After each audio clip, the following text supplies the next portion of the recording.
The snowmobile industry isn't just a market, it's a battleground. Every snowmobiler knows the thrill. Carving through fresh powder, the wind biting at your face, adrenaline pumping, until suddenly, your machine sputters, chokes, and dies. Stranded, powerless, trapped in the cold. But breakdowns don't just happen to machines. They happen to companies too. Once the snowmobile world was filled with fearless innovators, brands that dared to dream bigger, push harder, and challenge the status quo. They built machines ahead of their time, driven by passion, speed, and the will to change the game.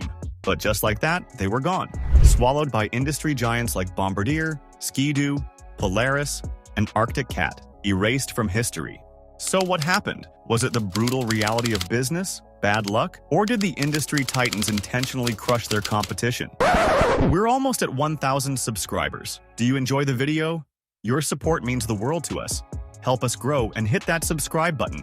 In this story, we're digging deep into the shocking rise and fall of the snowmobile underdogs, the brands that fought for survival, only to be steamrolled by corporate power and market forces beyond their control. Strap in, because this ride is about to get brutal. The story of snowmobiles begins with a blend of necessity and wild ambition. In the early 20th century, snow-covered landscapes were a treacherous challenge. Farmers, hunters, and adventurers were trapped by winter's icy grip. They needed a way to conquer the frozen terrain, and a handful of brilliant minds answered the call. In 1922, Canadian inventor Joseph Armand Bombardier took the first major leap, building a tracked vehicle designed to carry people through deep snow. It wasn't quite the snowmobile we know today, but it set the wheels in motion.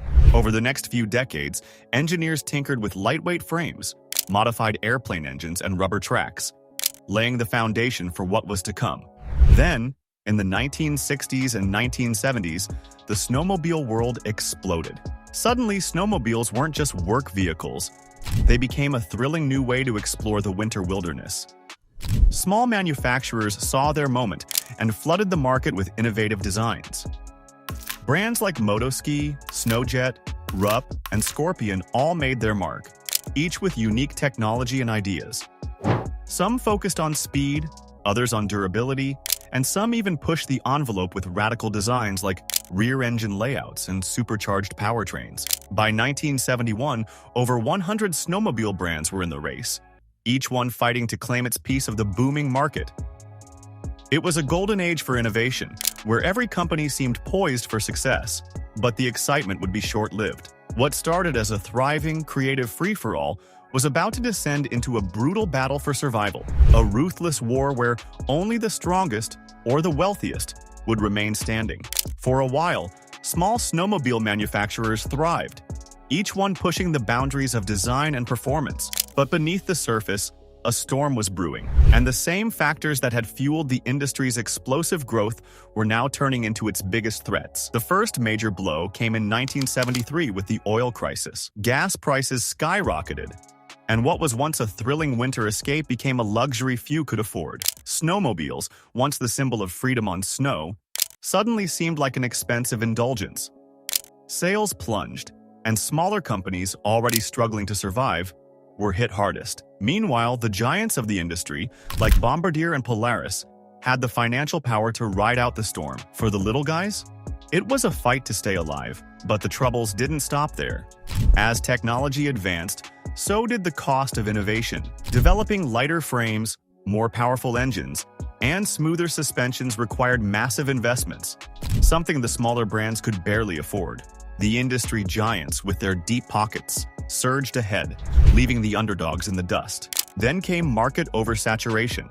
By the early 70s, over 100 brands were battling for dominance. Competition became cutthroat. Companies slashed prices in a desperate attempt to stay relevant. But that only led to razor-thin profit margins and an inevitable spiral into bankruptcy. The final blow? Ruthless acquisitions. The big players didn't just wait for small companies to fall, they made sure of it. As soon as a promising brand emerged, the giants swooped in, either buying them out or crushing them under the weight of aggressive marketing and distribution tactics. In just a few years, many of the once promising brands were either swallowed whole or erased from existence. As the 1970s wore on, the snowmobile industry morphed into a ruthless corporate battlefield. The smaller manufacturers, once the pioneers of innovation, found themselves outgunned and outspent. The titans of the industry, Bombardier, Ski-Doo, Polaris, and Arctic Cat, went on a rampage, swallowing up their competition, one brand at a time. One of the most notorious takeovers was Bombardier's acquisition of Motoski. A force to be reckoned with in Canada, Motoski's reputation for durability and performance made it a legitimate rival to Ski-Doo. But in 1971, Bombardier moved in, buying the company and effectively silencing a competitor. At first, Motoski continued under its own name, but by 1985, it was gone. The message was clear: competition wasn't tolerated, it was erased. Another heartbreaking collapse came with Snowjet, a brand once capable of holding its own against the industry's giants.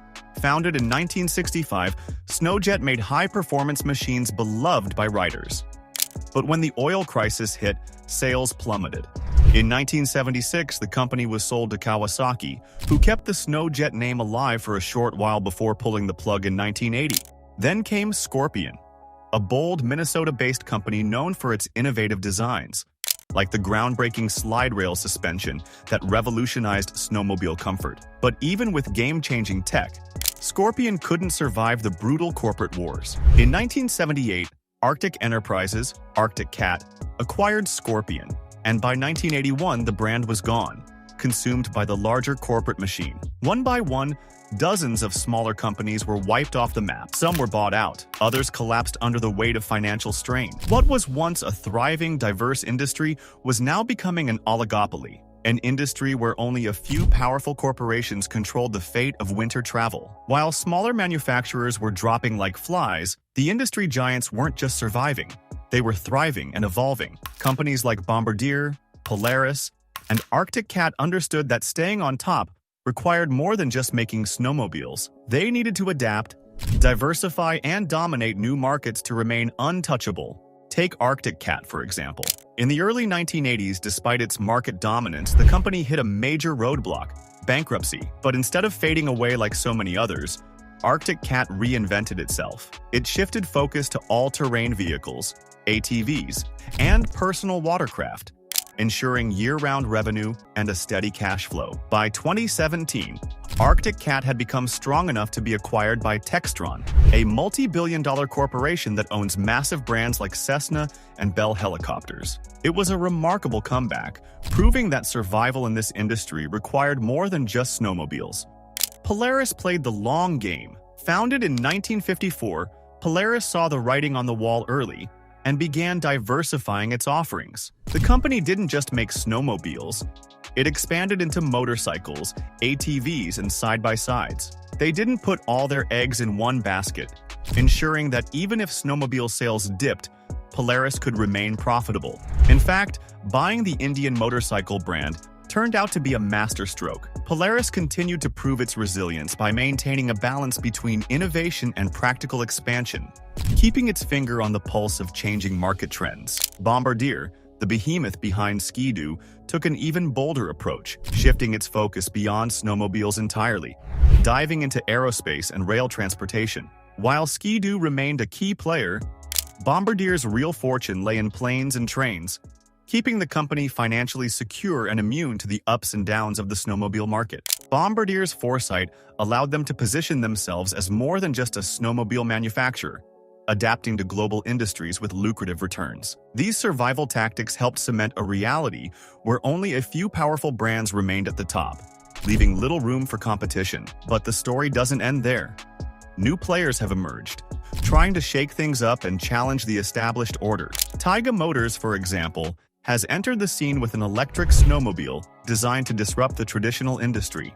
However, the giants have already proven that simply having a revolutionary product isn't enough. Newcomers need deep pockets, strategic foresight, and an unwavering commitment to innovation to make a lasting impact. As the market continues to evolve, these new players will find that success requires not only a great idea, but the ability to adapt to the shifting tides of an ever-changing industry. The snowmobile industry has witnessed it all: visionary inventors, fearless underdogs, ruthless takeovers, and technological revolutions. What started as a chaotic free-for-all in the 1960s has transformed into a brutal battleground where only the strongest, wealthiest, and most adaptable can survive. In the beginning, small manufacturers flooded the market, each pushing bold innovations and unique designs. But one by one, they fell. Brands like Motoski and Snowjet were bought out and erased from existence.